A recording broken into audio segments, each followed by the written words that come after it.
the legendary Melly Mel. He offered his opinion. Everybody been talking about that top 50 rappers list that Billboard magazine put out. And Melly Mel, the Godfather, he said he does not think Eminem would have made the top 5 if he wasn't a white rapper. I don't know about that one. I mean, Fat Joe and Papoose, both of them disagree with him. He's a legend, but I'm going to put my opinion out there. Yo, M is a beast, man. I don't care whether he white, black, or Gumby green. That dude is serious on the mic. Let's just be for real. Okay. We start bringing in colorism and all that shit in it, and there could be some validity in there somewhere, but you can't negate the validity of Home is a beast at what he do. Now, I've seen people get on the platform and say, when last time you seen nigga jump in the car and talking about put that Eminem on? It's some places like that. Just cause the hood may not have been like, boy, put that M on, put that M on, put that M on. It's countries. It's places where people are like, put that M on. Put that M on. They want to hear that shit. And the man was dominating radios, and he was dominating features. Like the man was doing what he came to do. Now, I'm not finna get caught up in nobody's top 50 list. To be honest with you, fuck that list. And the reason I say fuck the list because everybody's got their own list that they feel is the right list. I can get 1,000 people, and 1,000 people, somebody gonna actually have to give up some space for people just because they want to be like, you right, or I agree. But everybody lists different. Everybody lists different. Because if you're from the West Coast, your list way different. You from the East, hell, just being from the East and the South, the list gonna be different. Hell, if you just take the South, everybody's list gonna be different. The Midwest, their list gonna be different. I mean, at the end of the day, you gotta talk about from what time to what time with that shit. Cause right now, you don't realize it, but yo, little baby right now could be, our little baby could be the Pac of today. Yeah. And somebody be like, no, Pac would. But I'm saying, listen, you may feel like this. At this moment, is a kid who don't know shit about no Tupac. He know his name because we've kept his name alive. But as a kid be like, yeah, Tupac is cool, but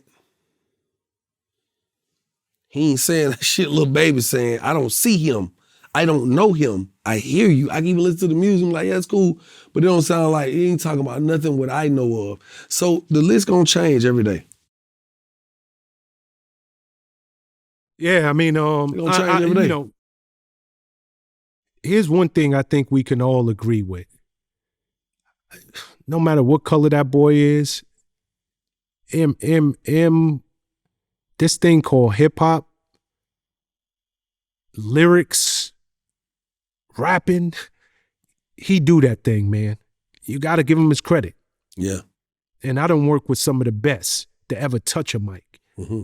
And I put him up there. I don't care what color he is. Mm-hmm.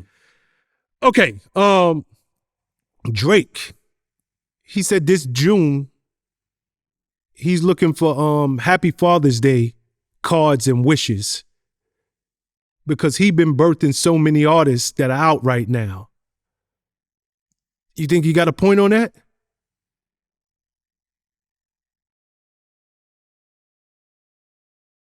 I mean, I'm pretty sure he's helped a lot of cats sustain they heat. He done helped heat a lot of cats up. He ain't doing, I mean, let's be for real, man. It's just, it's the antics. That's the same shit Gucci said. Gucci said this a few years ago. These my kids. The Migos, the Lil Babies, the Young Thugs, the 21 Savages. Gucci said them with his kids. You think they should wish him a happy Father's Day in June? Yo, that Drake is a wild boy. Drake said, yo, I'm looking for happy Father's Day wishes come June. Well, at the end of the day, he is a father. I don't think he was talking about Adonis. He talking about all the little dudes he Let me gave ask you a birth to. question. Let me ask you a question. This is no disrespect, no shade. You're an older guy, but you're very much involved when it comes to what we call as the culture in hip hop. If Drake had not put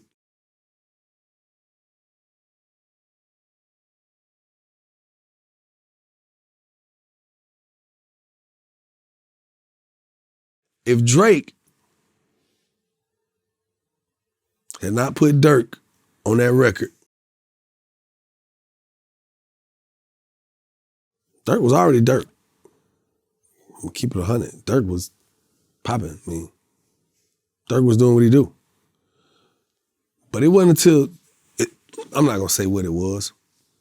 To me and other people that I've heard have this conversation, it feels like when Drake put Dirkio on that damn record, everybody was like, oh, I guess he must be the one up next. It was kind of like, damn. Like, oh. And it seemed... No. Come on, man. Come on, what? Like, you're absolutely right. You're absolutely right. It wasn't like Dirk wasn't doing this thing. Right, It wasn't like Dirk probably wouldn't have got to the promised land at some point. Right. But the world took notice. Yeah.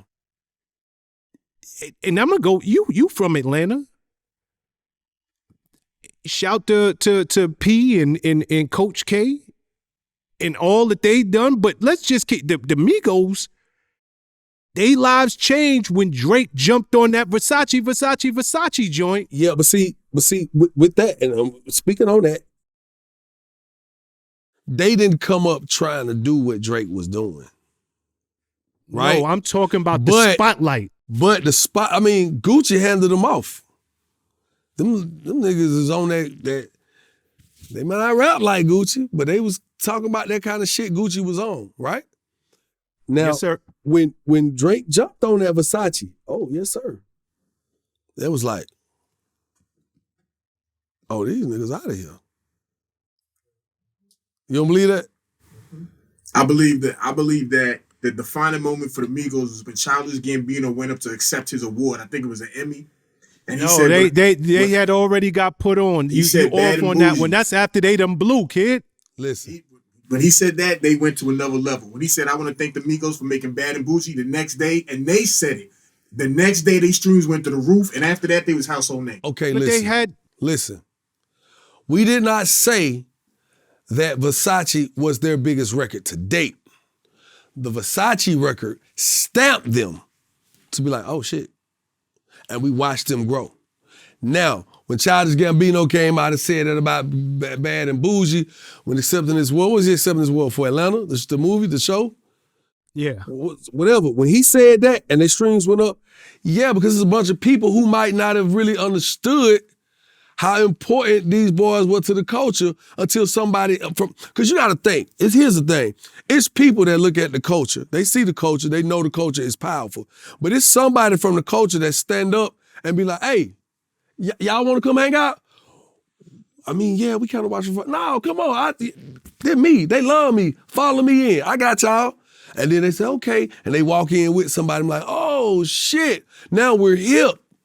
That's where the whole quote unquote household name part came from, because on that platform was not there about the Migos, it wasn't about music. But he took his moment in the light, in the spotlight. That was a defining moment to say who he was also. It said that I am willing to share my success at this moment with somebody else. That's what he did. So he did this amazing gesture, this act of camaraderie. And in that process, he said, hey, rest of the world that's watching this for this, I want to say thank you to this. While y'all looking at me, I want y'all to focus on this, because this right here actually probably gives me some motivation and inspiration. In case y'all asking where it come from, it's cats like the Migos who made songs like Bad and Bougie. That's all I was saying. Correct. So I feel, bro, where he come from. But at the end of the day, that's why I said I named them with the Gucci era and not with the Drake era. And again, I don't want no smoke with nobody. We all know who Dirk was. We know who Dirk was. Like, boy, Dirk growing, bro. Dirk out here, boy. He was up. It was up. But when he got on that big ass record with Drake, niggas was like, shit, Dirk out of here. And he was. He even said it. I don't even think it's a bad thing. Like, here's the deal, right? There's these X factors that happen in all of our life. Right. You know, a lot of times you can't even predict them. You can't manufacture them. It ain't taking nothing away from Dirk. It ain't taking nothing away from Migos. It ain't they would have probably got to the finish line. They would have. They got the talent. They would have got to the finish line irregardless. But to get that cosign, to get the eyeballs from somebody saying, oh, if he mess with you, then I need to give you a second, third, and fourth listen because you got to be dope. That's all we saying here. And I don't think it's a disrespect to nobody. And I think but you still have to, listen, man. It's too many times shit pop off and people don't understand that you paying homage or that you giving them their flowers. Sometimes it's all in your delivery. You ever try to give somebody a compliment? You ever try to give somebody a compliment and they don't know if it's shade or not? So they come at you like, what the fuck you on? And you like, bro, I was just saying I rock with what you, don't even, you keep that to yourself. Cause they don't know where you coming from. Sometimes you just don't know. And it's okay to give a disclaimer if it's no shade. I don't care. Some people say, well, if you gotta say no shade, then it must be shade. No, cause everybody ain't gonna see it the way you see it. 21 Savage, he been popping. We from the same soil. Well, we represent the same Atlanta, okay? But when him and Drake just teamed up, why them people started saying he the hottest rapper of 2022? Didn't they say that? The best rapper 2022. You got people saying all kinds of things. Hey man, this man done worked his ass off. He deserve his accolades. He deserve his flowers. But they ain't started saying that shit after Drake locked in. That's right. Not saying 21 wasn't making no mean ass records. He was making some records, monsters. But when he just locked in, matter of fact, I'm just listening, and the new record just dropped with the sample. The new shit they got him and Drake. It's in heavy rotation right now. Them boys ain't bullshitting. So happy Father's Day, Drake, in advance.